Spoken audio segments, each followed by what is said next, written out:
प्यारे परीक्षार्थी, आप सभी का फिर से एक बार मैं वेलकम करता हूं हमारी इस जबरदस्त, शानदार, जानदार और खतरनाक विज्ञान की इस सेशन पर, जहां पर हमने अभी तक बीपीएससी टीआरई में माने कि हमारी टीचर रिक्रूटमेंट एग्जामिनेशन में पूछे गए जो 2 और 3 के क्वेश्चन हमने कवर कर लिए कल के मैराथन में। और आप सभी का सबसे पहले तो शुक्रिया अदा करना चाहूंगा कि जिस तरह से आपने रिस्पॉन्स दिया है, भाई साहब लाजवाब था। ठीक है, पर आप ही के लिए फिर से एक बार मैं शुरुआत करने वाला हूं एक नए सेशन, जहां पर बीपीएससी में माने कि पूरे बिहार की एग्जामिनेशन में जो बीपीएससी कंडक्ट करवाते हैं, उन सभी एग्जामिनेशन में जो विज्ञान के क्वेश्चन है वो आज से देखने वाले हैं। और जो तैयार है एक बार हाथ ऊपर कर देगा और सेशन को ज्वाइन करेगा, और जैसे ही ज्वाइन करेगा सबसे पहले लाइक शेयर कर देगा, और जो नया जुड़ा है सब्सक्राइब कर देगा। और इस नए सेशन की शुरुआत एक नए मोटिवेशन के साथ, कर वक्त बर्बाद अपना, कर वक्त बर्बाद अपना, समय यूं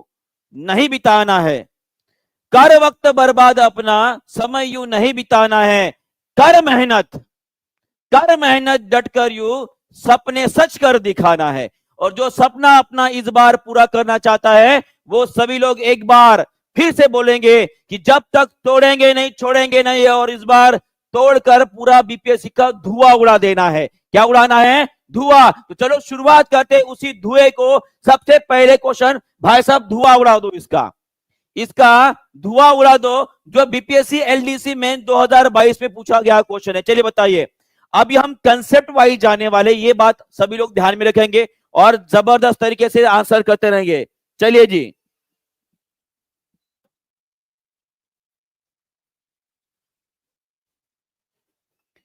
सभी लोग आंसर करेंगे। इस बार सिलेक्शन तो लेकर ही दम लेना है। इस बार सिलेक्शन नहीं तो भाई साहब कुछ भी नहीं, राशन पानी भी नहीं रहेगा, ये बात ध्यान में रखियो। भाई साहब बताओ, बहुत बढ़िया। और धवा उड़ा दिया भाई साहब, यहाँ पे बोल दिया सभी ने कि जब पानी फ्रीज हो जाता है, माने कि पानी जब जम जाता है तो वो क्या बन जाता है? सबसे पहले आपको ध्यान में रखना है कि वो बर्फ बन जाता है। क्या बन जाता है? बर्फ बन जाता है। और हमें इतना पता है, इतने हम बेवकूफ तो नहीं है कि भाई साहब बर्फ कहां पर होता हमें पता नहीं। बर्फ हमेशा आपके पानी के ऊपर रहेगा। कहां पे रहेगा? पानी के ऊपर रहेगा। अगर बर्फ पानी के ऊपर रहता है तो भाई साहब इतना तो हमें समझता है कि बर्फ हल्का होता है, और जो चीज हल्की होती है भाई साहब उसका डेंसिटी कैसे रहेगा जी? कम रहेगा। क्या रहेगा? कम रहेगा। और यहां पर बताओ, सी आंसर टिक कर रहे हो, लाजवाब है भाई साहब, है ना। और इसीलिए बीपीएससी में अभी तक सिलेक्शन नहीं हुआ है। यही एक कारण है, क्योंकि क्वेश्चन को समझने में हम जो है दिक्कत कर लेते हैं। लास्ट टाइम पवन सर ने भी बोला था, मैंने भी बोला था, हमेशा बोलते रहेंगे कि बीपीएससी के क्वेश्चन में दम नहीं होता है, उनके ऑप्शंस में दम होता है। और ऑप्शन ने आपको खा लिया भाई साहब। तो हमें इतना कॉमन सेंस लगाना था कि बर्फ हमेशा पानी के ऊपर तैरता है, और जो चीज तैरती है भाई साहब वो हल्की होती है, और वो अगर हल्की है तो उसका डेंसिटी क्या रहेगा? कम रहेगा। माने कि क्या हो जाएगा? डिक्रीज हो जाएगा। क्या हो जाएगा? डिक्रीज हो जाएगा। अब बताओ यहाँ पे कितने लोगों ने भाई साहब मोए मोए कर दिया खुद का है। ठीक है, तो चलो इसके इसे एक बार डिटेल में पढ़ाता हूं, कोई टेंशन नहीं, पूरा कंफ्यूजन दूर। ठीक है, चलिए बताइए। हमने एनसीईआरटी में एक ग्राफ पढ़ा है। ठीक है, अगर आप इसे देख पा रहे हो, अगर आप इसे अच्छे से देख पा रहे हो तो देखो यहाँ पे ग्राफ क्या बोल रहा है। अगर मैं मान लीजिए किसी 10 डिग्री सेल्सियस से पानी को ठंडा कर रहा हूं तो ये ग्राफ नीचे जा रहा है, और ये ग्राफ बता रहा है आपके वॉल्यूम के बारे में, माने कि आपके बारे में, किसके बारे में? आयतन के बारे में बता रहा है। किसके बारे में? आयतन के बारे में। तो इतना हमें समझ में आ रहा है कि जैसे जैसे आप पानी को ठंडा करोगे तो 4 डिग्री सेल्सियस तक, सभी लोग कमेंट बॉक्स में लिखेंगे जी, क्या लिखेंगे? कि 4 डिग्री सेल्सियस तक जो हमारा बर्फ है भाई साहब उसका वॉल्यूम कम हो रहा है, माने कि उसका आयतन जो है वो कम हो रहा है। पर जैसे ही उसका भाई साहब 4 डिग्री सेल्सियस के नीचे तापमान चला जाएगा, ये ग्राफ आपको ऊपर जाते हुए नजर आ रहा है। इसका मतलब क्या है? इसका मतलब क्या है? सभी लोग कमेंट बॉक्स में लिखेंगे कि 4 डिग्री सेल्सियस के नीचे अगर मैंने तापमान कर दिया भाई साहब तो आपका ग्राफ ऊपर जा रहा है। इसका मतलब यहां पे उसका वॉल्यूम क्या हो रहा है? उसका आयतन बढ़ रहा है। क्या हो रहा है? बढ़ रहा है। अगर आपको क्वेश्चन पूछा जाता है कि बर्फ का या पानी का वॉल्यूम वॉल्यूम कौन से तापमान के ऊपर सबसे कम होता है, टेम्परेचर पे कम होता है, तो इसका आंसर रख सभी लोग कमेंट बॉक्स में लिख देंगे। चलो बताओ, सभी लोग इसका आंसर कमेंट बॉक्स में जल्दी से लिख देंगे। यहाँ पे पूछा गया है कि कौन से तापमान पर पानी का वॉल्यूम माने कि आयतन सबसे कम होता है, तो भाई साहब वो आंसर रहेगा आपका 4 डिग्री सेल्सियस। क्या रहेगा? 4 डिग्री सेल्सियस, 4 डिग्री सेल्सियस। और यहाँ पे हमने देखो, ये अक्सर आपने एग्जाम्पल पढ़ा होगा कि जब कभी भी कोई कांच की जो ग्लास होता है अगर उससे बना हुआ, अगर उसे पूरी तरह से भरकर अगर आपने फ्रीजर के अंदर रख दिया तो दूसरे दिन वो कांच की बोतल आपको टूटी हुई नजर आएगी। क्यों? क्योंकि बर्फ का वॉल्यूम बढ़ जाता है। पर एक बात हमेशा ध्यान में रखेगा कि जब कभी भी वॉल्यूम बढ़ता है, उसी तापमान के ऊपर आपका घनत्व देखिए, आपका घनत्व देखिए क्या हो रहा है कि घनत्व भाई साहब 4 डिग्री सेल्सियस के नीचे जा रहा है। माने कि 4 डिग्री सेल्सियस तक घनत्व क्या हो रहा है जी बताओ। और उसके बाद देखिए क्या हो रहा है, ये ग्राफ आपका नीचे जा रहा है। माने कि 4 डिग्री सेल्सियस के ऊपर डेंसिटी ऑफ वाटर क्या होती है जी? वो मैक्सिमम होती है। क्या होती है? मैक्सिमम होती है। माने कि 4 डिग्री सेल्सियस के ऊपर पानी का घनत्व सर्वाधिक रहेगा। क्या रहेगा? सर्वाधिक रहेगा। क्या अब किसी को कुछ कंफ्यूजन है? और ये तैरता हुआ बर्फ जो है हमेशा ध्यान में रखिएगा। क्लियर है? और एक बात मुझे बताइए, अगर मैं कुछ चीजें पूछता हूं आपको बर्फ के बारे में, मुझे सबसे पहले बताएंगे कि ये बर्फ जो है, क्या ये ऊष्मा का सुचालक होता है? क्या ये ऊष्मा का सुचालक होता है क्या? सभी लोग कमेंट बॉक्स में लिखेंगे एक बार। सुचालक का मतलब क्या होता है? गुड कंडक्टर होता है क्या? गुड कंडक्टर होता है क्या? सभी लोग कमेंट बॉक्स में लिखेंगे। क्या बर्फ ऊष्मा का सुचालक होता है? जी बिल्कुल भी नहीं। इसका आंसर रह गया कि सर बर्फ जो होता है वो ऊष्मा का सुचालक नहीं होता है। और इसीलिए आपने देखा होगा कि जो बर्फीले प्रदेश होते हैं जैसे कि अंटार्कटिका, आर्कटिक हो गए, वहां पर बर्फ आपके हमेशा समंदर के ऊपर तैरता रहेगा। और इसीलिए बर्फ के नीचे का जो पानी है भाई साहब, इसका तापमान कितना रहता है? कोई बता सकता है? मैक्सिमम कितना कम हो सकता है? तो वो याद रखेगा कि 4 डिग्री सेल्सियस जो है वो बर्फ के नीचे का तापमान होता है। और इसीलिए इसीलिए यहां पर मछलियां जो है भाई साहब वो जिंदा रह पाती है। इसीलिए यहां पे मछलियां जिंदा रह पाती है, क्योंकि यहां पे इनको प्रोटेक्ट करने के लिए कौन है जी? ये बर्फ है। क्लियर है सभी को? क्लियर है सभी को? बहुत बहुत बढ़िया। चलिए, ये सभी को समझ में आ गया तो कुछ क्वेश्चन इसके ऊपर सॉल्व करते हैं। यह आपके एसएससी में पूछा गया क्वेश्चन है, या आपके एग्जामिनेशन के एसएससी में पूछा गया क्वेश्चन है। सभी लोग इसका आंसर करेंगे जल्दी से। पूछा गया है कि पानी का अधिकतम घनत्व किस तापमान पर होता है? चलो अभी इसका तो धुआं भाई साहब उड़ा दो, उड़ा दो, धुआं उड़ा दो इसका। सभी लोग आंसर करेंगे। टारगेट रहेगा 2000 का। सभी लोग लाइक शेयर कमेंट करते रहेंगे और साथ में जितना ज्यादा फास्ट आंसर दे सकते उतना ज्यादा फास्ट आंसर देना। चलिए बताइए इसका आंसर क्या रहेगा? बहुत बढ़िया। मैक्सिमम डेंसिटी कौन से तापमान पर होती है? और मैं आपको बताना चाहूंगा, यहां पे मैं आप सभी को बताना चाहूंगा कि जिन जिन लोगों ने ऑप्शन नंबर ई क्लिक किया है भाई साहब, खुद को शाबाशी दे दो। शाबाश रे पट्टे। क्योंकि मैं आपको बताना चाहूंगा ये सभी ऑप्शन जो है मैंने भाई साहब चेंज कर दिया, चेंज कर दिया। और हाँ, बीपीएससी वही करने वाले, क्योंकि हमने क्या पढ़े हैं? मैक्सिमम डेंसिटी होती है आपकी 4 डिग्री सेल्सियस के ऊपर। तो यहाँ पे कहां पर नजर आ रहा है आपका 4 डिग्री सेल्सियस? जिन्होंने भाई साहब ऑप्शन नंबर बी मारा है उनको दिखा दू, जूम करके बता देता हूं कि यहाँ पे कितना लिखा है। देख लो भाई साहब कितना लिखा है, -4 लिखा दिया है। और इसी तरह से बीपीएससी आपको फंसा के भाई साहब आपकी जॉब ले रहा है। और जो नहीं फंसेगा वो इस बार बीपीएससी टीआरई 4.0 में जो है भाई साहब शिक्षक बनकर ही दम लेगा। और जो नहीं फंसने वाला एक बार हाथ ऊपर कर देगा। तो इसका आंसर रहेगा 4 डिग्री सेल्सियस पे जो डेंसिटी होती है वो मैक्सिमम होती है। क्या होती है? मैक्सिमम होती है। क्लियर है सभी को? क्लियर है सभी को? बहुत बहुत बढ़िया। चलिए नेक्स्ट क्वेश्चन की तरफ बढ़ते हैं।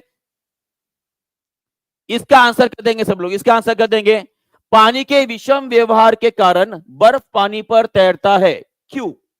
चलिए अब इसका तो आंसर कोई गलत नहीं करेगा, मुझे पता है। इतना इतना तो होशियार बन चुके हो कि अभी अभी हमने पढ़े हैं कि सर पानी पे ऊपर जो है बर्फ तैरता है। जी बिल्कुल तैरता है, तो क्यों तैरता है यही पूछा गया है। चलिए बहुत बढ़िया, बहुत बढ़िया। सभी लोग आंसर करेंगे, आंसर करते रहेंगे, आगे बढ़ते रहेंगे। Ice is heavier than the water.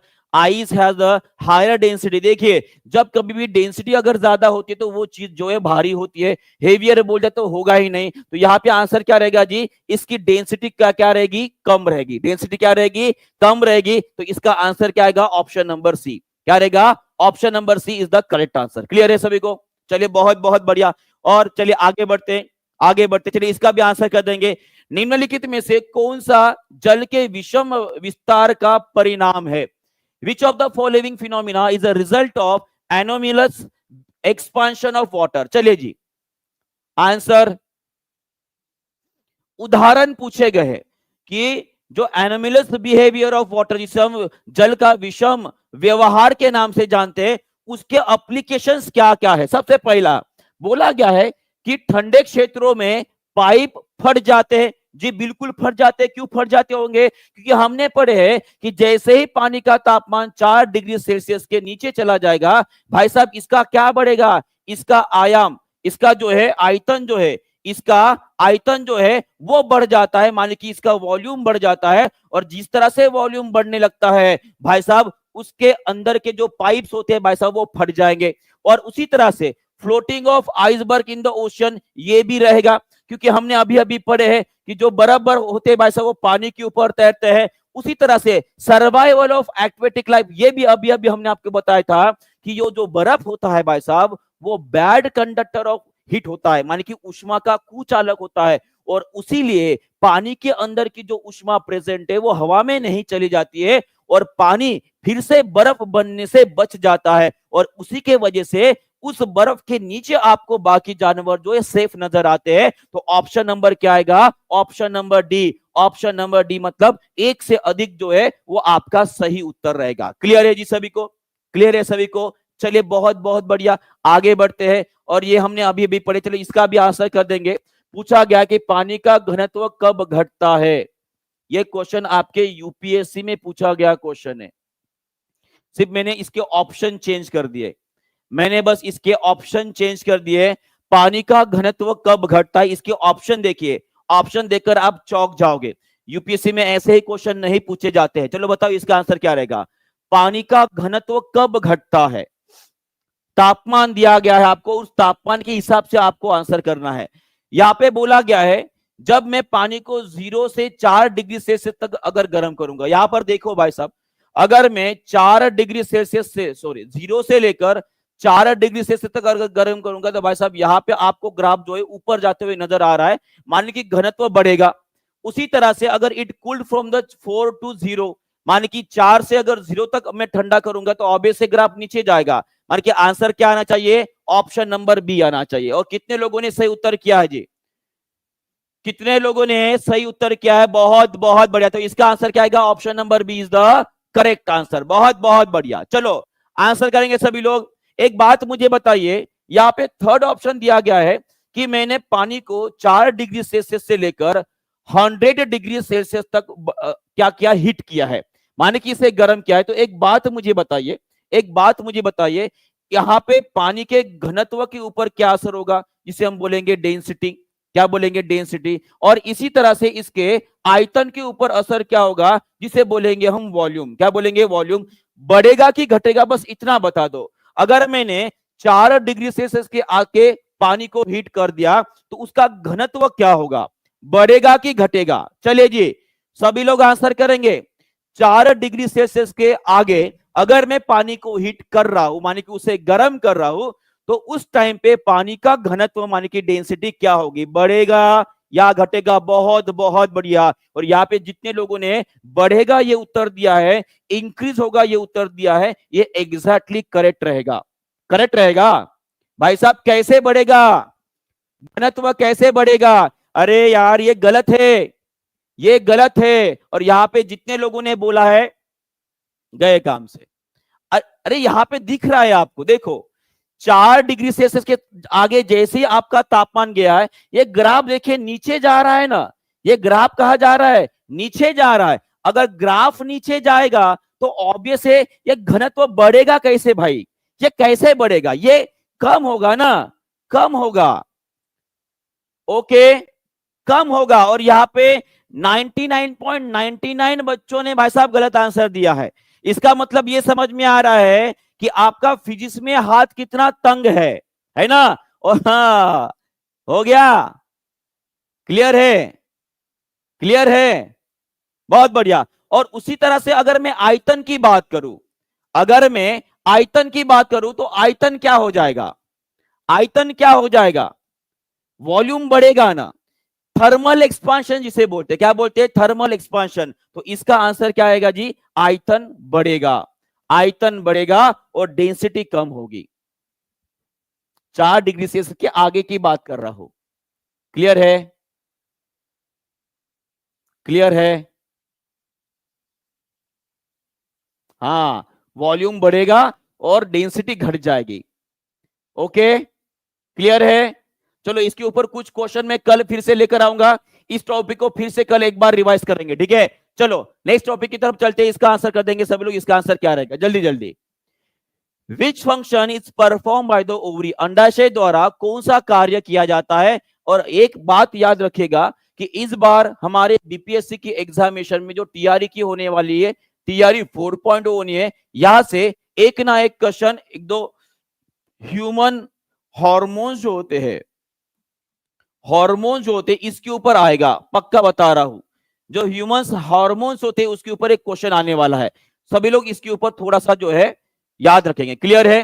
चलो इसका आंसर कर देंगे, अंडाशय द्वारा कौन सा कार्य किया जाता है जी। सबसे पहली बात तो ये आपको ध्यान में रखना है कि जो ओवरी होती है भाई साहब, इससे निकलता है ओव्यूल, क्या लिखता है, ओव्यूल या ओम जिसे बोलेंगे। और ये ओम होता है हमारे मानव शरीर का, हमारे मानव शरीर का सबसे बड़ी कोशिका है, सबसे बड़ी कोशिका है, ये आपको ध्यान में रखना है, बराबर है। और उसी तरह से ये जो ओवम से ओम या ओवरी जो है भाई साहब, ये कौन सा काम करती है, तो ये प्रोजेस्टेरॉन और एस्ट्रोजन हार्मोन जो होते हैं भाई साहब, इसको रिलीज करने का काम करेगी। बहुत बढ़िया, और मैक्सिमम लोगों ने सही उत्तर दे दिया है, तो इसका आंसर क्या आएगा, ऑप्शन नंबर डी।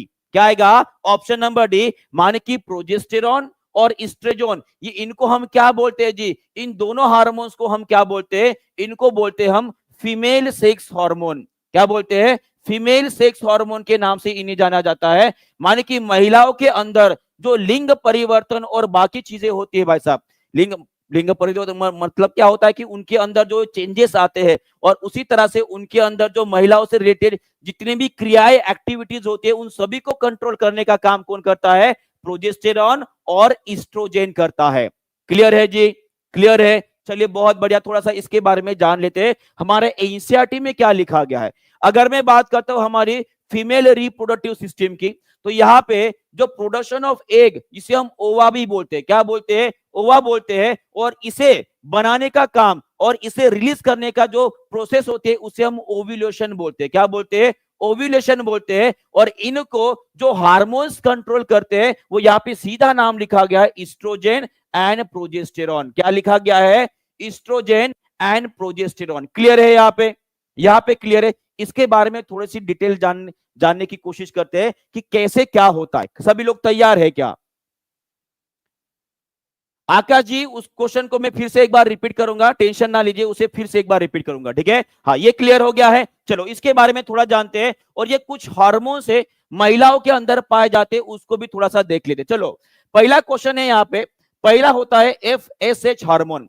इसे बोला जाता है फॉलिकल स्टिमुलेटिंग हार्मोन। क्या बोला जाता है, फॉलिकल स्टिमुलेटिंग हार्मोन। माने कि ये फॉलिकल जो होते हैं उनकी ग्रोथ कराती है, जो ओवरीज होती है उनकी ग्रोथ कराती है। उसके बाद होता है ल्यूटिनाइजिंग हार्मोन, जैसे LH हार्मोन बोलता है, और ये बहुत ही ज्यादा है। माने कि जो ओव्यूलेशन प्रोसेस होती है, ओव्यूलेशन का मतलब क्या है, जैसे कि यहाँ पर आप देख पा रहे हो, ये हो गया आपकी ओवरी, ये क्या है, ओवरी। इस ओवरी से ये जो ओवम बाहर निकलता है, ये ओवम बाहर निकला, इस प्रोसेस को बोला जाता है ओव्यूलेशन। और ये ओवम बाहर निकालने का काम कौन कर रहा है, वो कर रहा है आपका LH हार्मोन। सभी लोग कमेंट बॉक्स में लिखेंगे LH हार्मोन, बराबर है। उसके बाद एस्ट्रोजन क्या करता है और प्रोजेस्टेरॉन क्या कहता है। एस्ट्रोजन जो है भाई साहब, थिकन द एंडोमेट्रियम। इसका मतलब क्या है, देखो आप सभी को पता है कि जब मासिक धर्म जो होता है भाई साहब महिला का, जो लगभग 28 दिनों का होता है, बराबर है। और यहाँ पर ये जो आपकी थिक बेड दिख रही है ना, जहां पे कोशिका है और ब्लड वेन्स के द्वारा जो है इसे सस्टेन किया जाता है, इसकी थिकनेस बढ़ाने का काम कौन करता है, आपका एस्ट्रोजन करता है। कौन करता है, ईस्ट्रोजन। आगे बात आती है आपकी प्रोजेस्टेरॉन की, तो ये ईस्ट्रोजन जो है ये इसने बना दिया ये वाला, पर इसे मेंटेन करने का काम इसे पूरे 28 दिन तक या जब कभी भी गर्भधारण हो, गर्भधारण के बाद भी उसको बनाए रखने का काम कौन करता है जी? वो करता है आपका प्रोजेस्टेरॉन करता है। कौन करता है? प्रोजेस्टेरॉन। सबको समझ में आ गया है जी? क्लियर है? इसके ऊपर और क्वेश्चन कुछ लेते ताकि आपके और भी कंसेप्ट क्लियर हो जाए। ठीक है, तो चलो सभी लोग जो है इस क्वेश्चन का आंसर देंगे ताकि आपके कंसेप्ट की क्लियरिटी और अच्छे से हो जाए। चलिए बताइए जी। बिल्कुल, चलो इसका आंसर कर देंगे सभी लोग।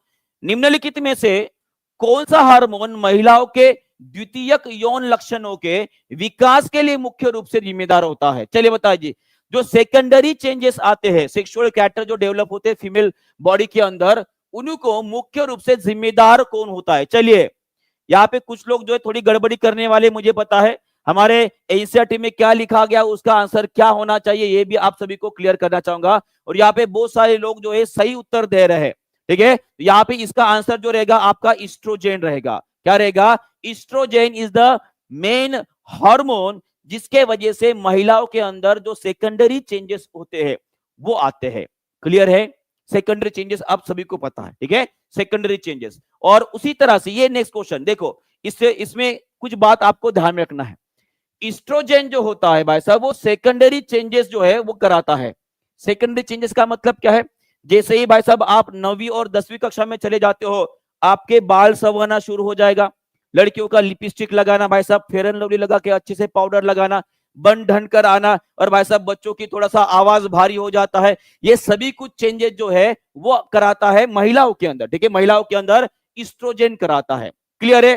क्लियर है? और उसी तरह से प्रोजेस्टेरॉन क्या करता है? जैसे कि आपको मैंने बताया है, ये जो है प्रेगनेंसी मेंटेन करने का काम करता है। सभी लोग कमेंट बॉक्स में लिखेंगे कि अगर गर्भावस्था को मेंटेन करने का काम करने वाला हार्मोन कौन सा है, तो वो प्रोजेस्टेरॉन है। और उसी तरह से डिलीवरी के दौरान ये प्रोजेस्टेरॉन का निर्माण जो है वो बंद हो जाता है और उसी टाइम पे एक हार्मोन रिलीज होता है, उसे हम क्या बोलते हैं? कोई बता सकता है? डिलीवरी हार्मोन किसे बोला जाता है? चलो जी सभी लोग आंसर करेंगे। मैंने बोला है कि प्रसव हार्मोन किसे बोला जाता है?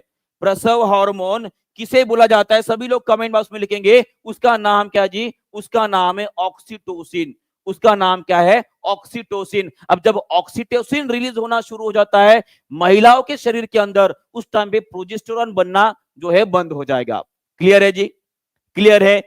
हाँ, बहुत बढ़िया। और इसीलिए ऑक्सीटोसिन को क्या बोला जाता है? डिलीवरी हार्मोन बोला जाता है। और प्रोजेस्टेरॉन को क्या बोला जाता है? प्रेगनेंसी हार्मोन बोला जाता है। क्लियर है यहाँ पे? जी हाँ, प्रेगनेंसी हार्मोन पूछा जाए तो प्रोजेस्टेरॉन, और डिलीवरी हार्मोन पूछा जाए तो ऑक्सीटोसिन। ऑक्सीटोसिन को एक और नाम से भी जाना जाता है, इसे भाई साहब बोला जाता है मिल्क सिक्रेटिंग हार्मोन। इसे बोला जाता है मिल्क सिक्रेटिंग हार्मोन। उसी तरह से इसे भी बोला जाता है लव हार्मोन। और भाई साहब लव के दिन चालू है अभी, है ना? प्रेम के दिन चालू है, और ये ऑक्सीटोसिन अभी जो है शरीरों में ज्यादा ही रिलीज होगा। ठीक है, हाँ, तो ये ऑक्सीटोसिन हार्मोन जो उसे ही बोला जाता है। ठीक है, क्लियर है? ओके, सबको समझ में आ गया है? बहुत बढ़िया। चलो एक बात पूछता हूं सभी को, देखते हैं कितने लोग जो है सही उत्तर करते हैं। सही उत्तर करते हैं। अगर मैंने आपको पूछा कि ये जो महिला है लिपस्टिक लगा रही है और ये बच्चा जो है भाई साहब अपने बाल संवार रहा है इस तरह से, ठीक है, बाल तो मेरे भी अच्छे, ठीक है, हाँ, बाल संवार रहा है, बाल तो है नहीं, वैसे भी कम बाल है उसको। एक बात मुझे बताइए, जब कभी भी आप दाढ़ी करने के लिए कौन सा आईना इस्तेमाल करते हो? सभी लोग आंसर करेंगे। देखिए, आज प्रॉमिस डे है, तो प्रॉमिस करो कि भाई साहब इस बार बीपीएससी टीआरई 4.0 पास करके ही दम लोगे। चलो बताओ भाई साहब, सभी लोग आंसर करेंगे कि मैंने पूछा आपको आईने के बारे में, मैंने पूछा आपको मिरर का क्वेश्चन पूछा है। एकदम से जब ऐसा क्वेश्चन चेंज होता है ना, तब तुरंत आपको आंसर आना चाहिए। अगर आपको पूछा जाता है कि दाढ़ी बनाने के लिए भाई साहब कौन सा मिरर इस्तेमाल किया जाता है, दांत का डॉक्टर जो होता है भाई साहब वो कौन सा मिरर इस्तेमाल करता है, और उसी तरह से जो गाड़ियों में पिछले माने कि रियर व्यू देखने के लिए, माने कि पीछे से आने वाली गाड़ियां देखने के लिए कौन से दर्पण का इस्तेमाल किया जाता है? सभी लोग एक एक करके आंसर करेंगे। क्या बात है! अगर दाढ़ी बनाना है तो आपको प्रतिबिंब जो है बड़ा देखना पड़ता है, और इसके लिए हम कौन सा इस्तेमाल करेंगे जी? वहां पे इस्तेमाल करेंगे हम कॉनकेव। कॉनकेव, मान कि जिसे बोलेंगे हम अवतल दर्पण का इस्तेमाल करेंगे। मैं अगर बात करता हूं, मुझे दांत के डॉक्टर के पास चला गया, मेरे दांत में कीड़ा लग गया क्योंकि मैं रात को खाना खाने के बाद ब्रश नहीं करता हूं और वैसे ही सो जाता हूं, तो उस टाइम पे दांत का डॉक्टर कौन सा भाई साहब इस्तेमाल करेगा? वो आपका कॉनकेव मान कि अवतल दर्पण ही इस्तेमाल करेगा। क्यों? क्योंकि इन दोनों केस में प्रतिबिंब आपका कैसा चाहिए जी? प्रतिबिंब आपको बड़ा देखना है, और जब कभी भी बड़ा देखना होता है उस टाइम पे हम कॉनकेव मिरर का मान कि अवतल दर्पण का इस्तेमाल करते हैं। और उसी तरह से अगर मैं रियर व्यू की बात करूंगा, तो पीछे से आने वाली जो गड़िया है भाई साहब, हमें छोटी छोटी देखना है और सीधी देखना है, तो वहां पे मैं कौन से दर्पण का इस्तेमाल करूंगा? वहां पे मैं इस्तेमाल करूंगा कॉन्वेक्स मिरर का इस्तेमाल करूंगा। कॉन्वेक्स माने कि जिसे बोलेंगे हम उत्तल दर्पण बोलते हैं। सभी को क्लियर हो गया है जी? सभी को क्लियर हो गया है? चलिए बहुत बढ़िया। एक बात मुझे बताइए, एक बात मुझे बताइए, बताओगे? पूछू पूछू? चलो देखते हैं। दांत के ऊपर हमारे शरीर की सबसे मजबूत एक हड्डी होती है, एक एक पदार्थ होता है हमारे शरीर का सबसे मजबूत पदार्थ, ठीक है? उस पदार्थ का नाम सभी लोग कमेंट बॉक्स में लिख देंगे। उस पदार्थ का नाम जो है सभी लोग कमेंट बॉक्स में लिख देंगे। चलो बताओ जी, किन किन लोगों को क्या बात है उसे इनेमल बोला जाता है? एनिमल किसने लिखा? भाई साहब दांत के ऊपर कहां से एनिमल आ गया है? एनिमल नहीं होता है जी, इनेमल होता है। बहुत बढ़िया, वो होता है आपका इनेमल होता है। बहुत बहुत बढ़िया। और इसी इनेमल को खत्म करने का काम करेगा एसिड। और सभी लोग मुझे ये बताएंगे कि अगर आपके दांत में कीड़ा लग गया तो उस टाइम पे आपके माउथ का पीएच कितना हो जाता है? तो वो लगभग कितना हो जाता है जी? सभी लोग कमेंट बॉक्स में लिखेंगे लगभग 4.6 या 4.5 के नीचे चला जाता है। और उस टाइम पे समझ लीजिएगा कि आपके दांत में कीड़ा लगना लगभग तय है, क्योंकि इतना पीएच जो एक प्रकार का एसिडिक या अम्लीय वातावरण पैदा करता है, उसकी वजह से इनेमल जो है सब डिग्रेड होना शुरू हो जाता है। क्लियर है? चलो बहुत बढ़िया, आगे बढ़ते हैं। नेक्स्ट क्वेश्चन आप सभी के लिए, क्या बात है? क्वेश्चन जो है यहाँ पे थोड़ा सा ये हो गया है, बीपीएससी से क्वेश्चन ले रहे तो भाई साहब ये भी गलती हो गई है हमसे कि पेपर जो है वो लीक हो गया है। किसी ने पेपर देखा तो नहीं है? किसी ने पेपर देखा तो नहीं है? चलो सभी लोग इसका आंसर कर देंगे, सभी लोग इस क्वेश्चन का भी आंसर कर देंगे। पूछा गया है कि गर्भावस्था को बनाए रखने के लिए गर्भावस्था हार्मोन किसे बोला जाता है? मैंने अभी अभी आपको बताया, मैं क्वेश्चन का आंसर जो यहाँ पे छुपा के रखा हूं भाई साहब। बताओ सभी लोग आंसर करेंगे जल्दी से, इसका आंसर क्या रहेगा जी? मुझे पता है आप लोगों ने देख लिया है। चलो जी, इसका आंसर प्रेगनेंसी हार्मोन किसे बोला जाता है? देख लो आंसर, ये रहेगा आपका प्रोजेस्टेरॉन। क्या रहेगा? प्रोजेस्टेरॉन रहता है, ये आपको ध्यान में रखना है। क्लियर है? और उसी तरह से जो मासिक धर्म होते हैं भाई साहब, जो मासिक धर्म होता है जिसे हम क्या बोलते हैं जी? पीरियड्स बोलते हैं महिलाओं के अंदर, उनको कंट्रोल करने वाले ये दोनों भी हार्मोन होते हैं। ओके, क्लियर है? चलो आगे बढ़ते हैं नेक्स्ट क्वेश्चन की तरफ। इसका आंसर कर देंगे। चलो ये जबरदस्त क्वेश्चन है, ये जबरदस्त क्वेश्चन है। और यहाँ पे अक्सर लोग जो है धोखा खा जाते हैं। स्तनपान के दौरान दूध निष्कासन को कौन सा हार्मोन उत्तेजित करता है? माने कि ब्रेस्ट फीडिंग जब किया जाता है उस टाइम पे मिल्क को इजेक्ट करने का काम कौन करता है?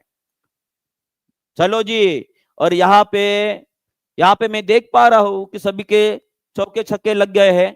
बहुत बढ़िया, चौके छक्के लगा दिए, पर कुछ जो है भाई साहब फुलटॉस बॉल के ऊपर जो है बोल्ड आउट हो चुके हैं। तो मैं आपको बताना चाहूंगा कि एक हार्मोन है जिसे मिल्क सिक्रेटिंग हार्मोन बोला जाता है, वो है आपका ऑक्सीटोसिन। वो कौन सा है आपका? Oxytocin is the correct answer. कितने लोगों ने सही उत्तर किया है? एक बार प्लीज हाथ ऊपर कर दो, मुझे देखना है सभी का आंसर। बहुत बढ़िया जी, बहुत बढ़िया नूतन जी। सभी लोग एक बार हाथ ऊपर करेंगे, किन किन लोगों ने ऑक्सीटोसिन ये सही उत्तर किया है? बहुत बढ़िया, बहुत बढ़िया। सुनीता जी है, हर्ष जी है, बबीता जी है, जगरूप जी, सारिका जी, बहुत बहुत बढ़िया। ठीक है, मैक्सिमम लोगों ने सही उत्तर कर दिया। और जिन लोगों ने प्रोलैक्टिन के बारे में आंसर दिया, तो इसके बारे में आपको बताना चाहूंगा कि ये प्रोलैक्टिन हार्मोन जो होता है, जो हमारे ब्रेन की तरफ जो पिट्यूटरी ग्लैंड होती है उसके द्वारा रिलीज किया जाता है, ये प्रोलैक्टिन हार्मोन जो होता है ये दूध बनाने वाला हार्मोन है। ये दूध बनाने वाला हार्मोन है, ये दूध बनाने वाला हार्मोन है। ठीक है, ये दूध बनाने वाला हार्मोन है, माने कि जो ब्रेस्ट होते, जो स्तन होते महिलाओं के अंदर, उनके अंदर जो दूध बनता है भाई साहब, उसको बनाने वाला प्रोलैक्टिन हार्मोन होता है। पर उसी दूध को सिक्रेट करने वाला, ठीक है, वो होता है आपका ऑक्सीटोसिन होता है। क्लियर है? क्लियर है?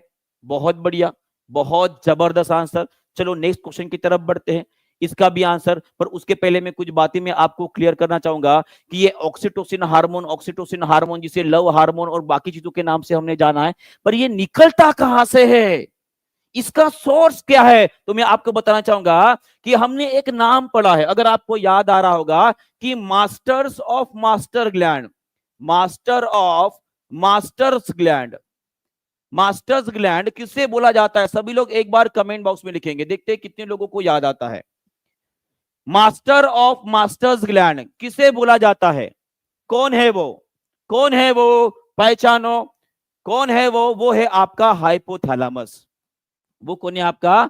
हाइपोथैलेमस। थैलेमस होता है जो कि आपके पिट्यूटरी ग्लैंड के ऊपर भी थोड़ा बहुत कंट्रोल करता है, और इसीलिए क्या बोला जाता है, और इसीलिए उसको बोला जाता है मास्टर्स ऑफ मास्टर ग्लैंड बोला जाता है। और यही हाइपोथैलेमस है जो हमारे बॉडी का टेम्परेचर भी कंट्रोल करता है, बराबर है। और इसी हाइपोथैलेमस द्वारा जो है ये ऑक्सीटोसिन हार्मोन जो है इसका प्रोडक्शन किया जाता है। याद रहेगा सभी को? चलिए बहुत बढ़िया, आगे बढ़ते हैं। और ये देखिए इतने सारे हार्मोन्स होते हैं महिलाओं के शरीर के अंदर, इतने सारे, महिला ही नहीं पुरुषों के अंदर भी ये पिट्यूटरी ग्लैंड जो है बहुत सारे हार्मोन्स को रिलीज करती है। पर उसी तरह से मैं अगर इनमें से कुछ इंपॉर्टेंट हार्मोन्स में आपको बताना चाहूंगा, जैसे कि मान लीजिए आपको पूछा जाता है कि थायराइड ग्रंथि के अंदर, ठीक है, मैं थोड़ा सा इसे जूम करके जो है एक एक बात आपको क्लियर करना चाहूंगा। देखिए यहाँ पे सबसे पहली ये जो ग्रंथि है उसका नाम क्या है, सभी लोग कमेंट बॉक्स में लिखेंगे, एक एक ग्रंथि के बारे में आपको डिटेल विश्लेषण में देना चाहूंगा। ये है हमारी थायराइड ग्रंथि। ये कौन सी ग्रंथि है? थायराइड ग्रंथि। थायराइड ग्रंथि कौन सा हार्मोन बनाती है जी? सभी लोग कमेंट बॉक्स में लिखेंगे। ये बनाती है आपकी थायरोक्सिन बनाती है। क्या बनाती है? थायरोक्सिन बनाती है। पर ये थायरोक्सिन बनाने के लिए उसे बताने वाला कौन है? इसे बताने वाला कौन है? वो है आपका TSH हार्मोन। कौन सा होता है? TSH हार्मोन, जिसे हम थायराइड स्टिमुलेटिंग हार्मोन के नाम से जानते हैं। और ये रिलीज किया जाता है आपके पिट्यूटरी ग्रंथि द्वारा, पीयूष ग्रंथि जिसे बोलेंगे। सेकंड होता है आपका भाई साहब और एक इंपॉर्टेंट, कौन है जी? वो है, देखो मैं सब इंपॉर्टेंट वाले बताऊंगा जो हमारे लिए सबसे ज्यादा इंपॉर्टेंट और सबसे ज्यादा क्वेश्चन उसके ऊपर पूछे गए, ठीक है। चलो उसके बाद है हमारा प्रोजेस्टेरॉन, हो गया हमने, ठीक है। हाँ, उसके बाद एक और हार्मोन है जिसका नाम है भाई साहब, कहा गया, हाँ, उसके बाद है आपका FHS hormone, FSH, follicle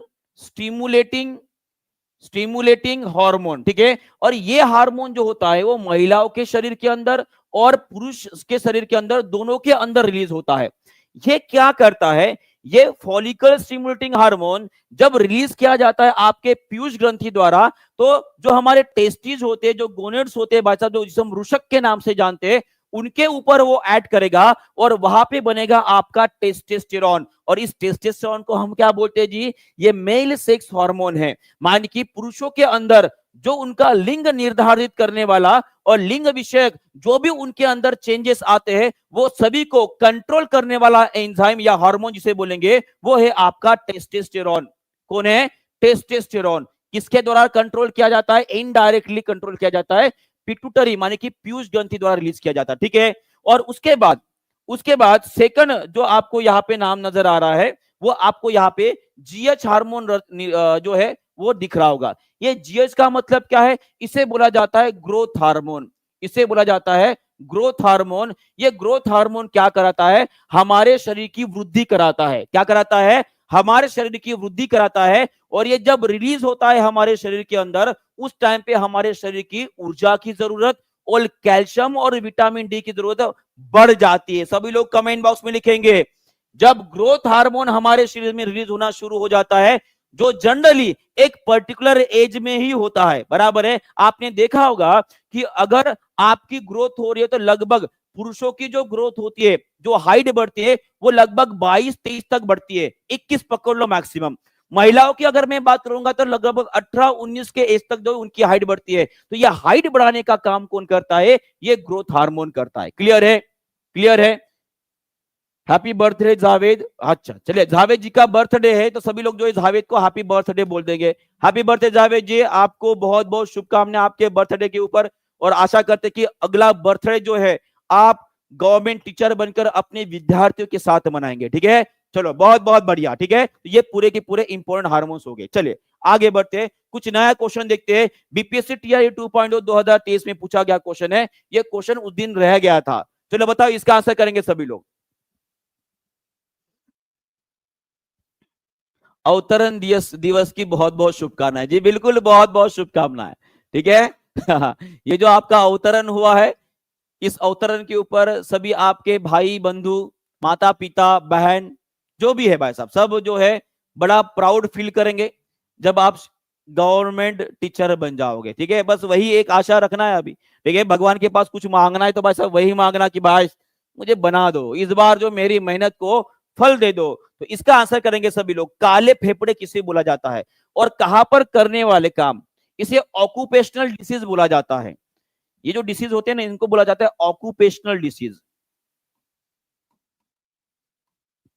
occupational disease का मतलब क्या होता है? जिस वातावरण में आप काम करने वाले कुछ प्रदूषक जो है आपके शरीर के ऊपर अच्छा सा प्रभाव नहीं डालते हैं, उन उन पोल्यूटेंट्स के वजह से जो है आपके शरीर को कोई ना कोई बीमारी हो जाती है, जो उस वातावरण में आप पल बढ़ रहे हो या काम कर रहे हो, तो उन डिसीज को बोला जाता है ऑक्यूपेशनल डिसीज। ठीक है, और उसी में ये जो काले फेफड़ा जिसे हम ब्लैक लंग बोलते हैं, ये भी उसी ऑक्यूपेशनल डिसीज का ही एक कारण है। और काला धुआं कहां से निकलता है? तो आपको याद रखना है, वो निकलता है कोल माइन से निकलता है। कहां से निकलता है? कोल माइन से निकलता है। वहां से निकलने वाला जो जो धुआं है, वो जो गैसेस होती है, उसके वजह से जनरली जो ब्लैक डस्ट होता है, उसके वजह से काले फेफड़े जैसी बीमारी का गंभीर असर जो है वहां पे काम करने वाले लोगों के ऊपर होता है। उसी प्रकार से कुछ और भी डिसीज है जिनके वजह से होता है, तो एक एक करके डिसीज करते जो हमारे एनसीईआरटी में दी है। सबसे पहला जो है, सबसे पहले मैंने आपको बताया कि व्यावसायिक रोग मतलब क्या होता है, ऑक्यूपेशनल डिसीज मतलब क्या होता है, बराबर है। सेकंड, जो पहला एक और डिसीज आपको ध्यान में रखना है, वो है सिलिकोसिस। सभी लोग कमेंट बॉक्स में लिखेंगे सिलिकोसिस। क्या होता है जी? सिलिकोसिस। सिलिकोसिस ये जो बीमारी है भाई साहब, ये कौन से हमारे ऑर्गन को जो है वो इन्फेक्ट करती है? अगर से पूछा जाता है तो वो भी इन्फेक्ट करती है हमारी लंग्स को। किसको? लंग्स को। और ये सिलिकोसिस या सिलिका पार्टिकल जो होते हैं उनके वजह से होता है। ये बात आपको हमेशा ध्यान में रखने की, ये सिलिका पार्टिकल मेन रिस्पॉन्सिबल होते हैं कौन सी बीमारी? जैसे किसी को दमा हो जाता है, किसी को दमा हो जाता है, ये दमा जो हो जाता है भाई साहब, उसके लिए रिस्पॉन्सिबल ये सिलिकॉन पार्टिकल्स होते हैं। ठीक है, और यहाँ पे आप देख भी पा रहे हो कि कहां पर काम करने वाले लोगों को ये जनरली बीमारी होती है, तो माइनिंग में काम करने वाले लोग, उसके बाद जो है, उसके बाद ग्लास इंडस्ट्री में काम करने वाले लोग, क्योंकि हम सभी को पता है कि ग्लास इंडस्ट्री या कांच की जो फैक्ट्रीज होती है, वहां पर जनरली कौन से एक प्रोडक्ट का इस्तेमाल किया जाता है सबसे ज्यादा? वो होता है आपका सिलिका। क्या होता है? सिलिका, बराबर है। और इसीलिए ग्लास के इंडस्ट्री में काम करने वाले लोगों को सिलिकोसिस जैसी बीमारी होने की चांसेस होते हैं। सेकंड क्या है? एस्बेस्टोसिस। सभी लोग कमेंट बॉक्स में लिखेंगे एस्बेस्टोसिस क्या होता है? ये जनरली एस्बेस्टोस के जो फाइबर्स होते हैं, ठीक है, उनके वजह से होता है। और ये किन लोगों को होता है? जो जनरली कंस्ट्रक्शन साइट पे काम करते हैं, बिल्डिंग बनाना और बाकी चीजों के ऊपर काम करते हैं, उसके बाद शिप यार्ड के ऊपर काम करते हैं, और इंसुलेशन इंडस्ट्री जो होती है भाई साहब, जैसे कि इंसुलेशन इंडस्ट्री का मतलब क्या होता है? आपने वो काले काले पर्दे वगैरह देखा होगा, ठीक है, वहां पर काम करने वाले जो लोग होते हैं उनको जनरली ये होता है। और उसी तरह से एक होता है बाइसिनोसिस। इसका नाम है बाइसिनोसिस, और ये जनरली ये आपके लिए इंपॉर्टेंट रहेगा। ये बाइसिनोसिस जो होता है, जनरली जो कॉटन के फाइबर होते हैं, कॉटन के जो बारीक बारीक रेशे होते हैं, वो अगर गलती से हमारे फेफड़ों के अंदर चला गया, तो उसके वजह से जो अल्वियोलिस होती है हमारे फेफड़ों के अंदर, उनमें ब्लॉकेज आ जाता है, और उसी के वजह से सांस लेने में तकलीफ होना, या आगे जाकर कम ऊर्जा और बाकी के फेफड़े से रिलेटेड माने कि जो भी डिसीज होते हैं वो इसके वजह से होता है। तो याद रखेगा कि कॉटन इंडस्ट्री में काम करने वाले, कपास के उद्योग में काम करने वाले जो लोग होते हैं वो जनरली बाइसिनोसिस जैसे बीमारी से ग्रसित होते हैं। क्लियर है? क्लियर है? चलो आगे बढ़ते हैं नेक्स्ट क्वेश्चन पर। उसके पहले एक और डिसीज आपका वो है एंथ्रोकोसिस। क्या होता है? एंथ्रोकोसिस। ये सभी के सभी डिसीज लंग्स से रिलेटेड है और ये जो है कोल डस्ट जो है वो अंदर जाने की वजह से होता है। माने कि माइनिंग में अगर आप काम कर रहे हो तो फेफड़े की एक बीमारी लेकर ही चलो कि आपको होने के चांसेस सबसे ज्यादा है। माइनिंग इंडस्ट्री में मीथेन गैस निकलती है, आप सभी को पता है, वहां से सल्फर गैस भी निकलती है जो भी हमारे शरीर के लिए घातक होती है, और साथ में उसमें पलने बढ़ने वाला जो कोल डस्ट होता है भाई साहब वो तो फेफड़ों को मार डालेगा। क्लियर है? चलो आगे बढ़ते, थोड़ा सा नेक्स्ट क्वेश्चन तरफ बढ़ते हैं। नेक्स्ट क्वेश्चन है आपका, ये भी आपके बीपीएससी टीआई 2.0 2023 में पूछा गया, ये क्वेश्चन उस दिन रह गया था। चलो इस क्वेश्चन का भी सभी लोग आंसर करेंगे, लाइक शेयर कमेंट करते रहेंगे, और हमने 2000 का टारगेट रखा है आज, तो सभी लोग उसके लिए भी एक थोड़ा सा जोर और पिकअप दे देंगे जी। चलो बताओ इसका आंसर क्या रहेगा? फास्ट, बहुत बढ़िया, आंसर देते रहना है। और रैपिड फायर के लिए भी सभी लोग जो है तैयार रहेंगे। आप सभी को पता है रैपिड फायर क्या होता है, जहां पे 10 सेकंड के अंदर हम 10 क्वेश्चन देते हैं और वहां पे जांच होती है आपकी ब्रेन की। तो हमने पढ़ा है कि भाई साहब जो ब्लड प्रेशर होता है वो एक प्रकार का इनवॉलेंटरी मोशन है। इनवॉलेंटरी मोशन माने ये अनैच्छिक क्रिया है। कैसे है? अनैच्छिक क्रिया है, और अनैच्छिक क्रिया को कंप्लीट कराने में मदद करने वाला होता है मम्मी का वो बेलन, मम्मी का वो बेलन। और उस बेलन का नाम क्या है जी? उस बेलन का नाम है भाई साहब आपका मेडुला। उस बेलन का नाम क्या है? मेडुला। तो ऑप्शन नंबर सी जो है आपका करेक्ट रहेगा। करेगा? करेक्ट रहेगा। थोड़ा सा एक बार रिवाइज कर लेते हैं कि कौन कौन से पार्ट्स होते हैं हमारे ब्रेन के अंदर। और उसी तरह से आप सभी को बता दूं कि 60% का ऑफर चल रहा है, और अभी तक आपने अगर टीचिंग परीक्षा को ज्वाइन नहीं किया है और अगर आपको लगता है कि 2025 में शिक्षक बनना है, तो टीचिंग परीक्षा is the best YouTube platform जो कम से कम प्राइस में आपको बेस कंटेंट, प्रीमियम कंटेंट देकर आपकी सुनिश्चित करता है कि आप इस बार गवर्नमेंट टीचर बन जाओ। ठीक है? तो जल्दी से जल्दी जो है इसे ज्वाइन करके अपनी तैयारी शुरू कर देंगे। और मैं आपको बता चाहूंगा कुछ पार्ट्स के बारे में, सभी लोग एक एक करके रिवाइज करेंगे। बहुत दिन हो गए इसे रिवीजन नहीं किया है, तो एक बार रिवीजन होना चाहिए कि नहीं होना चाहिए? चलो सभी लोग एक बार कमेंट बॉक्स में लिख देंगे, रिवीजन होना चाहिए कि नहीं रिवीजन होना चाहिए? बताओ, रिवीजन होना चाहिए। बहुत दिन हो गए हमने इसे रिवाइज नहीं किया। ठीक है? तो सबसे पहला क्वेश्चन पूछा जाता है कि हमारे मानव मस्तिष्क में सबसे बड़ा पार्ट कौन सा होता है? तो वो होता है भाई साहब आपका सेरेब्रम। सभी लोग कमेंट बॉक्स में लिखेंगे, इसे बोला जाता है आपका सेरेब्रम। क्या बोला जाता है? सेरेब्रम बोला जाता है। और उसी तरह से अगर आपको किसी ने यहां पे मार दिया तो भाई साहब आपका दिमाग जो है भाई साहब खराब हो जाता है, तो उसे बोला जाता है छोटा मगज। क्या बोला जाता है? छोटा मगज। और इसी छोटे मगज को बोला जाता है सेरेबेलम। क्या बोला जाता है? सेरेबेलम। और सेरेबेलम की खासियत यह है कि हमारे मस्तिष्क में मौजूद 90% से भी ज्यादा न्यूरॉन्स की संख्या जो होती है, न्यूरॉन्स की जो संख्या होती है वो आपको कहां पर मिलेगी? वो मिलेगी आपको सेरेबेलम में मिलेगी। कहां पे मिलेगी? सेरेबेलम में मिलेगी। ये आपको ध्यान में रखना है। उसके बाद यहां पे छोटा सा एक डंडा जो है भाई साहब बाहर निकल रहा है, इसे हमने बोले थे भाई साहब मम्मी के हाथ का बेलन। इसे हमने क्या बोले थे? मम्मी के हाथ का बेलन। और इसी बेलन को हम क्या बोलते हैं जी? मेरु मज्जा या ब्रेन स्टेम बोलते हैं, जो कि पोन्स और मेडुला से बना होता है। और इसकी खासियत यह होती है कि आगे जाकर जो हमारा स्पाइनल कॉर्ड होता है, क्या होता है? स्पाइनल कॉर्ड होता है, ये स्पाइनल कॉर्ड में परिवर्तित कर देता है। माने कि अगर आपको पूछा जाता है कि जो आपका स्पाइनल कॉर्ड है और जो आपका मस्तिष्क है, इन दोनों को जोड़ने वाला कौन सा हिस्सा है? सभी लोग कमेंट बॉक्स में एक बार लिख देंगे। मैंने क्या बोला है कि आपका जो स्पाइनल कॉर्ड है, ये आपका स्पाइनल कॉर्ड है, और ये जो आपका मस्तिष्क है, ये आपका मस्तिष्क समझ लीजिए। ठीक है?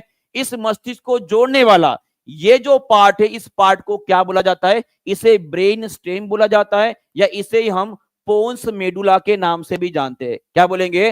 पोन्स मेडुला के भी नाम से जानते हैं। क्लियर है जी सभी को? यहां तक क्लियर हो गया है? चलो सभी लोग मुझे अभी कमेंट बॉक्स में लिख के बताएंगे कि हमारे बॉडी का बैलेंस जो है भाई साहब, जो थर्रा लेने के बाद बिगड़ जाता है, इस तरह से होना हो जाता है ना, भाई साहब क्या बोल रहे हो? ठीक है? ऐसे तो एक्टिंग करना नहीं आता है मुझे वैसे, पर अगर आपको पूछा जाता है कि हमारे मानव शरीर का जो बैलेंस होता है उस बैलेंस को बरकरार रखने में कौन मदद करता है, तो वो होता है, हमने पढ़ा है, बैलेंस रखने वाली कौन है हमारे घर की, वो होती है बहना। और बहना मतलब कौन है, वो है हमारी सेरेबेलम। कौन है, सेरेबेलम, बराबर है।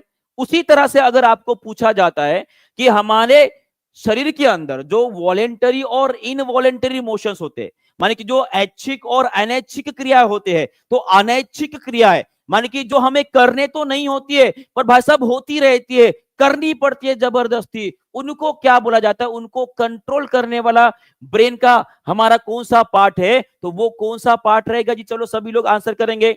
वो रहेगा आपका, कौन रहेगा जी, आपका ब्रेन स्टेम रहेगा, जिसे हम मेडुला भी बोलते हैं, मेडुला या पॉन्स, मेडुला या पॉन्स बोला जाता है, याद रखेंगे। मम्मी के बेलन में इतनी ताकत है, मैं सच में बोल रहा हूं, हमने तो बहुत खाए भाई साहब, आपने खाए, खाए होगे तो कमेंट बॉक्स में जरूर लिख दीजिएगा, ठीक है। ब्रेन स्टेम माने कि हमारे मम्मी का बेलन समझो, वो बेलन देखते ही अच्छे अच्छे के पसीने छूट जाते हैं, और ये पसीना जो है आपसे वो भी काम करवाता है जो आप करना नहीं चाहते हो। पढ़ाई करो, एक बेलन फेंक के मारोगे नहीं भाई साहब, पूरा का पूरा निकल जाएगा, वो क्या निकलेगा बाद के बाद देख लेंगे। तो भाई साहब वो बेलन देखकर पढ़ाई करना, बेलन देखकर किसी को गाली देना बंद करना, बेलन देखकर मम्मी को आंखें दिखाना भी बंद हो जाता है भाई साहब। तो ये अनैच्छिक क्रियाएं जो होती है उसे कंट्रोल कौन करता है, ये बेलन, माने कि जिसे बोलेंगे हम मेडुला ऑब्लिंगेटा, क्लियर है। और उसी तरह से जो हमारी ऐच्छिक क्रियाएं होती है, क्या होती है, ऐच्छिक क्रियाएं, इच्छा मतलब बोल रहा हूं, है ना, बोल रहा हूं, किसी को प्यार जता रहा हूं, है ना, ये सभी क्रियाएं जो है, सोच रहा हूं, ये सभी क्रियाएं जो है कंट्रोल करने वाला होता है हमारा सेरेब्रम होता है। कौन होता है, सेरेब्रम होता है, क्लियर है। देखना, बाकी की चीजें करना, ये सभी बातें जो है वो करता है, क्लियर है। चलिए बहुत बहुत बढ़िया, आगे बढ़ते। तो ये आपको याद हो गया होगा। चलो एक क्वेश्चन मैं आपको देता हूं, एसएससी में पूछा गया क्वेश्चन है 2017 में, चलो इसका आंसर कर देंगे सभी लोग। निम्नलिखित में से किसे मानव शरीर की जैव रसायन प्रयोगशाला कहा जाता है, और ये क्वेश्चन जो है बहुत ही बढ़िया है, आने वाले समय में हमें पूछा जा सकता है, तो सभी लोग जो है बहुत बढ़िया। तो इसी तरह से अगर अच्छे से और जबरदस्त सेशन चाहते हो तो सभी लोग लाइक शेयर कमेंट करते रहेंगे और आगे बढ़ते रहेंगे। सभी लोग इसका आंसर करेंगे, इच्छा जी, बिल्कुल बिल्कुल, इसका आंसर क्या रहेगा जी, पूछा गया है कि हमारे मानव शरीर की जो प्रयोगशाला है भाई साहब, उसे किसे बोला जाता है। और यहाँ पे मैक्सिमम लोग जो है ये पीला रंग देखकर जो है भाई साहब पीले हो चुके हो ना, तो भाई साहब इसका आंसर आपका लीवर है। इसका आंसर क्या है, लीवर है, लीवर, है ना, क्लियर है। तो याद रखिएगा, किसी के कहने पे भरोसा मत किया करो, ठीक है। तो यहाँ पे आंसर आपका लीवर रहेगा, क्या रहेगा, लीवर रहेगा। हम, हाँ जी बिल्कुल। क्यों रहेगा लीवर, देखो, लीवर हमारे शरीर की सबसे बड़ी ग्रंथि है, पहली बात, लीवर हमारे शरीर की सबसे बड़ी ग्रंथि है, और ये ग्रंथि जो है हमारे शरीर के अंदर होने वाली बहुत सारी क्रियाएं जो है उसको कंट्रोल करने का काम करते हैं। जैसे कि एग्जांपल बोलता हूं, ये लीवर कौन कौन से काम करते हैं, सबसे पहला काम, ये आपका डिटॉक्सिफिकेशन का काम करता है, डिटॉक्सिफिकेशन का काम करता है, माने कि हमारे शरीर के अंदर बनने वाला जो अमोनिया होता है उस अमोनिया को कन्वर्ट करने का काम करता है यूरिया में। ये यूरिया हमारे शरीर के लिए कम घातक होता है, तो वो काम करने वाला हमारा लीवर होता है। और उसी तरह से यहां पर जब स्प्लीन के अंदर आरबीसी मर जाती है तो उस आरबीसी को तोड़ने का काम, आरबीसी को तोड़ने का काम कौन करता है, वो काम करता है आपका लीवर। आरबीसी को तोड़ के क्या बनाएगा कि भाई साहब वो हिम जो है वो अलग करता है और ग्लोबिन अलग करता है। क्या करता है, ग्लोबिन जो है अलग करता है। ग्लोबिन एक प्रकार का प्रोटीन, और हिम का मतलब क्या होता है, आपका लोहे के तत्व जो होते हैं। और इसी लोहे के तत्व के वजह से, इसी लोहे के तत्व के वजह से हमारा लीवर जो है आपको जनरली रेड कलर में नजर आता है। कौन से कलर में नजर आता है, रेड ब्राउन कलर का नजर आता है। और उसी तरह से इस लीवर द्वारा कुछ एंजाइम भी रिलीज की जाती है। सर कौन कौन से, यहाँ पे सर्वाधिक महत्वपूर्ण एक एंजाइम कोई बता सकता है क्या, चलो कोई एक तो भी बच्चा जो है यहाँ पर जो है, जो अभ्यर्थी वो बताएगा कि ये लीवर द्वारा एक कौन सा ऐसा एंजाइम है जो फैट के इमल्शन में, माने कि वसा जो होता है उसको तोड़ने में मदद करता है। चलो सभी लोग आंसर करेंगे जी, बहुत बढ़िया, बहुत बढ़िया। यहाँ पे आंसर आ रहा है बाइल जूस, उसका नाम है बाइल जूस, जिसे हम पित्त का रस बोलते हैं। क्या बोलते हैं, पित्त का रस बोलते हैं। और ये पित्त का रस जो है बड़े काम की चीज है, ठीक है, चीज, ठीक है। चलो बहुत बहुत बढ़िया। और उसी तरह से हमारे लीवर के भी दो पार्ट होते हैं। हमारे लीवर के भी दो पार्ट होते हैं, एक छोटा सा पार्ट आपको नजर आ रहा है और यहाँ पे दो पार्ट, दूसरा पार्ट नजर आ रहा है। तो ये जो लीवर है भाई साहब, इसको जोड़ के रखने वाला एक छोटा सा मेम्ब्रेन जो इसके ऊपर होता है, इसे क्या बोला जाता है? कोई बता सकता है? इसे हम ग्लिसन्स कैप्सूल बोलते हैं। क्या बोलते हैं? ग्लिसन्स कैप्सूल बोला जाता है। और ये ग्लिसन कैप्सूल जो होता है, ये छोटे पार्ट जो है लीवर के, उसको जोड़कर रखने का काम करता है। क्लियर है? क्लियर है? और बहुत बढ़िया। सभी लोग एक बार एक और चीज बताएंगे मुझे कि हमारे ब्लड को पतला रखने वाला एक एंजाइम होता है, एक केमिकल होता है, उसका नाम कोई बता सकता है? हमारे ब्लड को शरीर के अंदर उसके थक्के ना बनने देने वाला एक हार्मोन, एक केमिकल होता है, उसका नाम कोई बता सकता है क्या? कोई बता सकता है क्या? एक बार सभी लोग कमेंट बॉक्स लिखे देखिए, सबको पता है जी। बहुत बढ़िया। गुलाम सरवार जी ने आंसर सबसे पहले दिया है कि वो होता है आपका हिप्यारिन हार्मोन जो होता है भाई साहब, हिप्यारिन केमिकल। ये आपके ब्लड को पतला रखने का काम करता है और उसके थक्के नहीं बनने देता है, जिसके वजह से आपको हार्ट अटैक नहीं आएगा। तो ये रहेगा आपके लीवर के काम। और इसीलिए लीवर को क्या बोला जाता है? आपके शरीर का जैव रासायनिक प्रयोगशाला बोला जाता है। क्लियर है जी? क्लियर है? चलो बहुत बढ़िया। सभी लोग मुझे कमेंट बॉक्स में लिख के बताएंगे कि ये पैंक्रियाज भी कोई कम चीज नहीं है। पैंक्रियाज ये दो प्रकार से, माने कि ये दोनों जो ग्रंथियां आपको नजर आ रही है, दोनों ग्रंथियां जो है भाई साहब, ये अंतःस्रावी और बाह्यस्रावी दोनों का भी काम करते हैं। और इसीलिए बोला जाता है इन दोनों को भी बोलते हैं हम मिक्स ग्लैंड बोलते हैं। क्या बोलते हैं? मिक्स ग्लैंड बोलते हैं, या हेट्रोक्राइन ग्लैंड के नाम से भी जाना जाता है, क्योंकि अंतःस्रावी और बाह्यस्रावी दोनों का भी काम कर रहे हैं। और ये पैंक्रियाज जो है वो इंसुलिन रिलीज करता है। ये इंसुलिन क्या करता है जी? आपके शरीर के अंदर जो शुगर लेवल होता है उसे कम करने का काम करता है। और सभी लोग कमेंट बॉक्स में लिखेंगे कि पैंक्रियास द्वारा एक केमिकल, एक हार्मोन रिलीज किया जाता है जो कि शुगर लेवल को बढ़ाता है, शुगर को बढ़ाता है। उस हार्मोन का नाम क्या है? चलो सभी लोग एक साथ कमेंट बॉक्स में लिखेंगे आंसर। सबको पता है उस आंसर का नाम क्या है? उस केमिकल का नाम क्या है? उसका नाम क्या है? चलो जी जल्दी जल्दी। बहुत बढ़िया, बहुत बढ़िया, बहुत बढ़िया। उसका नाम है ग्लूकागॉन। उसका नाम क्या है जी? ग्लूकागॉन नाम का जो हार्मोन बनता है, लिवर द्वारा बनाया जाता है, सॉरी अपने अग्नाशय द्वारा बनाया जाता है, जो शुगर लेवल को बढ़ाता है। क्लियर है? चलो बहुत बढ़िया, आगे बढ़ते। ये हमने देख लिया। चलो नेक्स्ट क्वेश्चन आप सभी के लिए 2.0 में पूछा गया क्वेश्चन 2023 का। चलो इसका भी आंसर कर देंगे। बहुत ही बढ़िया क्वेश्चन है। चलो बताओ, मायोपिया। मायोपिया यह बीमारी जिसमें व्यक्ति देख नहीं पाता है बराबर। तो कौन सी चीज नहीं देख पाता है? तो इसे क्या बोला जाता है जी? इसे बोला जाता है निकट दृष्टि दोष बोला जाता है। निकट दृष्टि दोष बोला जाता है। अगर इस शब्द के ऊपर आप चले गए तो इस क्वेश्चन का आंसर आप गलत कर दोगे। तो मायोपिया को हमेशा ध्यान में रखिएगा कि यहाँ पे आपको पास का नजर आएगा। कैसे नजर आएगा? पास का नजर आएगा। यहाँ पे आपको दूर का नजर नहीं आता है। निकट दृष्टि जो होती है आपकी एकदम ओके है, बाद में दोष आता है तो ऑब्वियसली आपको दूर की चीजें जो है वो ढंग से नजर नहीं आती है। और मायोपिया मतलब क्या है, ये क्यों होता है, ये सभी देख लेते। देखो जनरली आंखों में तीन प्रकार के डिफेक्ट जो है हमें दिए गए। सबसे पहला है आपका मायोपिया, जिसे हम नियर साइटेडनेस या निकट दृष्टि दोष बोलते हैं। दूसरा है आपका हाइपरमेट्रोपिया, जिसे हम फार साइटेडनेस या जिसे हम दूर दृष्टि दोष बोलते हैं। और तीसरा होता है हमारा प्रेस बायोपिया, जिसे हम क्या बोलेंगे? प्रेस बायोपिया ही बोलेंगे, जो कि जनरली ओल्ड एज के कारण होता है। तो अक्सर में यहाँ पे हमें देखना है कि मायोपिया एक्चुअली ये किसके वजह से होता है। तो यहाँ पे मैं जो आपको एक आई की डायग्राम यहाँ पे क्लियर करने दूंगा। यहाँ पर अगर आप देख पा रहे हो, देखो ये डायग्राम बड़ी ही इंपॉर्टेंट है। जितने भी बातें मैं अभी बताने वाला हूँ ये एक्चुअली प्रीमियम कंटेंट है जो मैं आपको बता रहा हूं। सभी लोग एक बार जितना मैं बताऊंगा सभी लोग कमेंट बॉक्स में लिखेंगे। यहाँ पर देखिए मायोपिया के बारे में बोला गया है। तो मायोपिया में होता क्या है? हमारे आंखों में लेंस होता है, उस लेंस का नाम जो है सभी लोग कमेंट बॉक्स में लिख देंगे। वो लेंस होता है हमारा कॉन्वेक्स लेंस। और ये कॉन्वेक्स लेंस जो होता है भाई साहब, ये एक कन्वर्जिंग लेंस होता है, माने कि प्रकाश की किरणों को एक जगह पे आकर केंद्रित करता है। पर जब वो रेटिना के ऊपर केंद्रित कर रहा है तो उस टाइम पे हमारी आंखें एकदम जबरदस्त होती है, एकदम ठीक ठाक होती है। पर क्या होता है, ये हमारे आंख का गोला जो इस तरह से नजर आता है तो ये भाई साहब हो जाता है अंडे के जैसा, ये कैसे हो गया? अंडे के जैसा। मान लीजिए ऊपर से इसको दबा दिया हो, इस तरह से दबा दिया हो, तो एक बात मुझे बताइए, अगर ये दब गया, अगर ये दब गया तो ऑब्वियस है ये प्रकाश की किरण जो है पूरी तरह से रेटिना के ऊपर नहीं पहुंच पाती है, और ना पहुंचने के वजह से क्वेश्चन पूछा गया है, क्वेश्चन पूछा गया है कि मायोपिया में,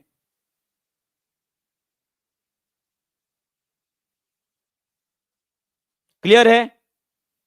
क्लियर है? देखो यहां पे लिखा भी गया, देखो एक बार सभी को क्लियर कर देता हूं। देखो भाई साहब, यहाँ पे क्या लिखा गया? मायोपिया जो है भाई साहब, ये पास की चीजें हम नहीं देख पाते, ठीक है? सॉरी, पास की चीजें हम देख पाते हैं और जो दूर की चीजें है वो अच्छे से देख पाते हैं। यहाँ पे कुछ बच्चे बोल रहे कि सर उल्टा हो रहा है, उल्टा है, उल्टा नहीं हो रहा है भाई साहब, सही चल रहा है, हम सही चल रहे हैं, ठीक है? और ये सभी कुछ जो है ऐसे ही नहीं लिखा गया है यहाँ पे, ठीक है? अगर मायोपिया को हम अच्छे से पढ़ेंगे तो आपको बताना है कि मायोपिया में जो प्रतिबिंब बनता है वो कहां पर बनता है? तो वो रेटिना के आगे बनता है।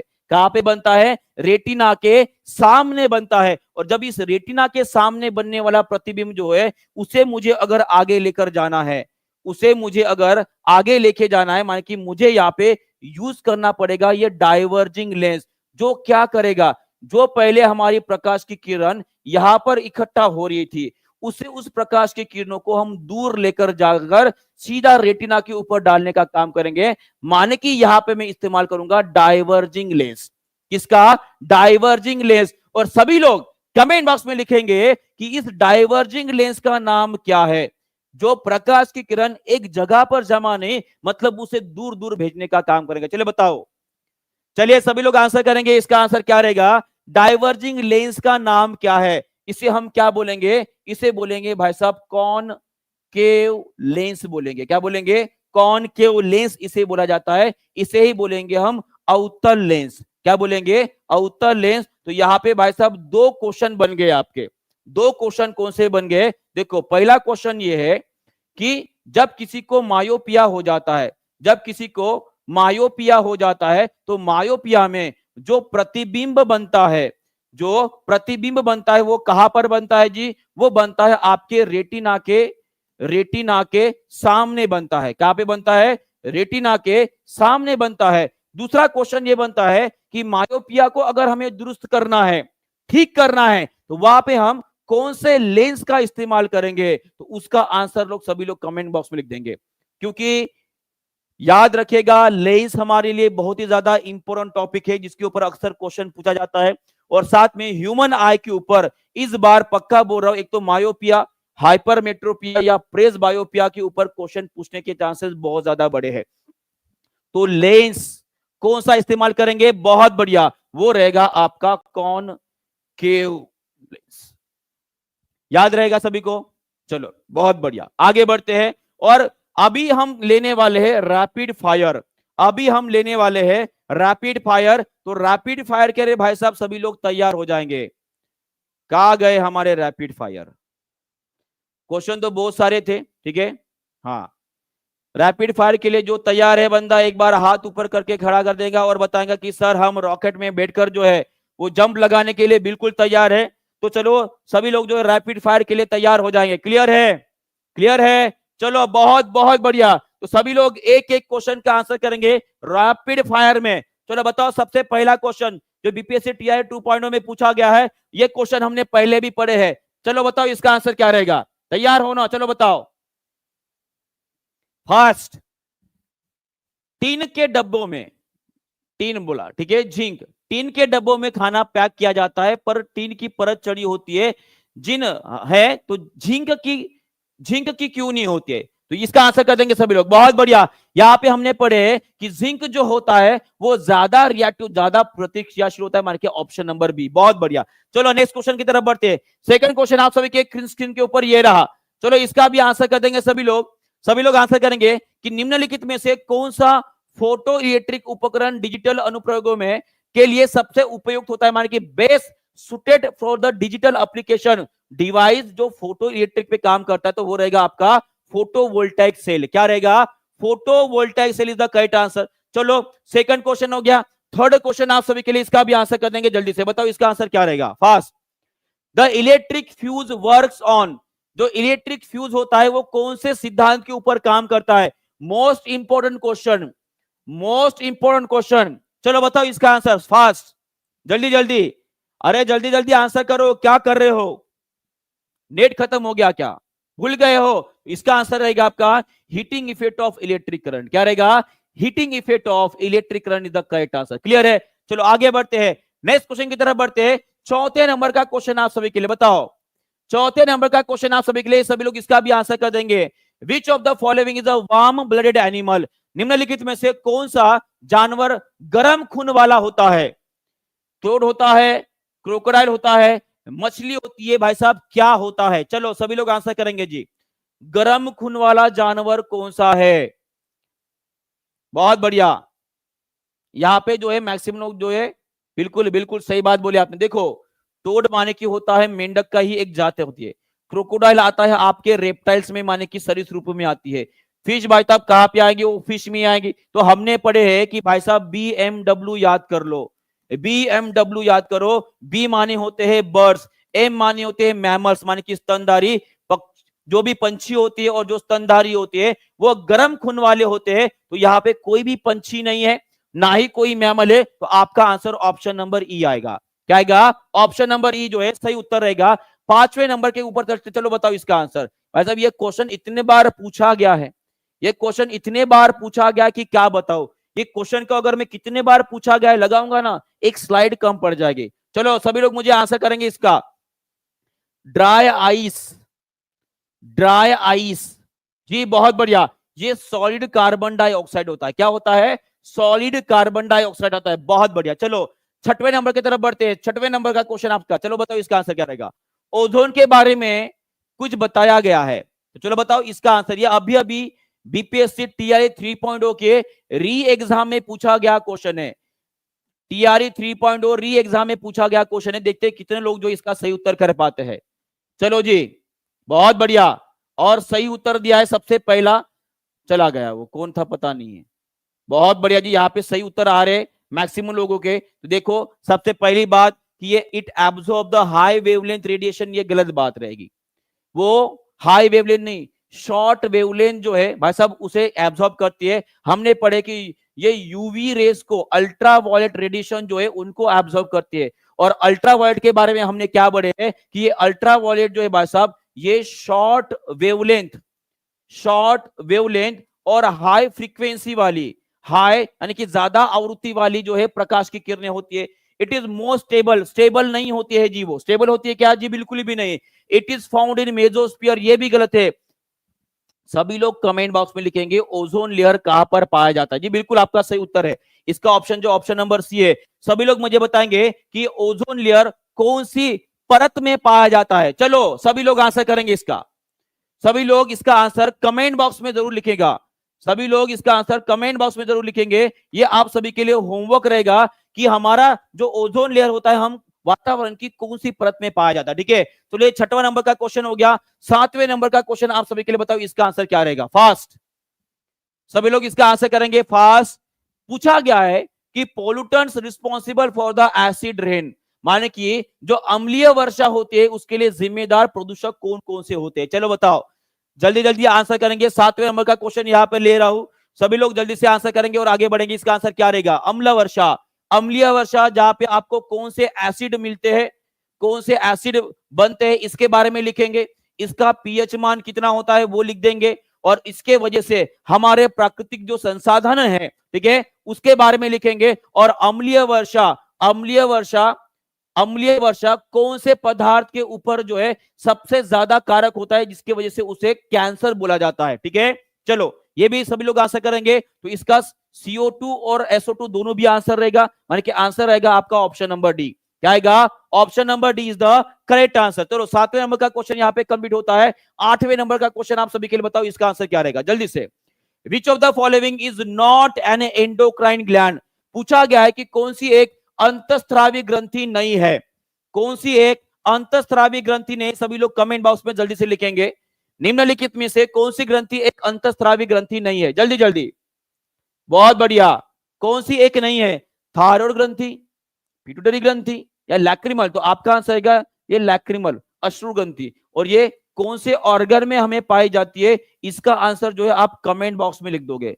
सभी को पता है, कमेंट बॉक्स में लिख दोगे, ठीक है। चलो 8वें नंबर का क्वेश्चन होता है। 9th नंबर का क्वेश्चन आप सभी के लिए बताओ, इसका आंसर क्या रहेगा। वायुमंडल में ऑक्सीजन का मुख्य और शीर्ष स्रोत क्या है। बीपीएससी टीआरए 3.0 री एग्जाम में पूछा गया क्वेश्चन है। बीपीएससी टीआरए 3.0 री एग्जाम में पूछा गया क्वेश्चन है। इसका भी आंसर सभी लोग कमेंट बॉक्स में जल्दी से कर लेंगे। चलो फास्ट, 9th नंबर का क्वेश्चन चल रहा है यहाँ पे, सभी लोग जल्दी से आंसर करते रहेंगे। इसका आंसर क्या रहेगा जी।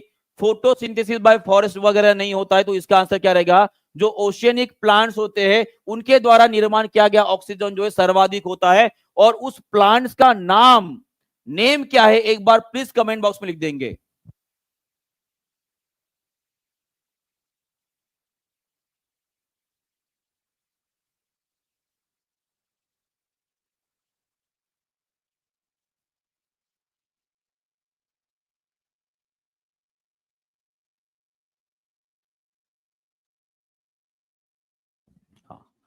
चलिए, और आप सभी के लिए एक बड़ी न्यूज भी आई है जो अभी अभी मेरे पास पहुंची है। तो बिहार स्टेट से रिलेटेड जो है एक बड़ी न्यूज है जो अभी दानिश सर कवर करने वाले हैं। तो सभी लोग उस न्यूज के ऊपर भी जाएंगे, क्योंकि आप सभी को पता है कि लास्ट टाइम सीटेट को मना किया गया था, है ना। झारखंड में सीटेट को मना कर जो है वहां पर होने वाली जो टेट रहेगी उसको मान्यता दी गई।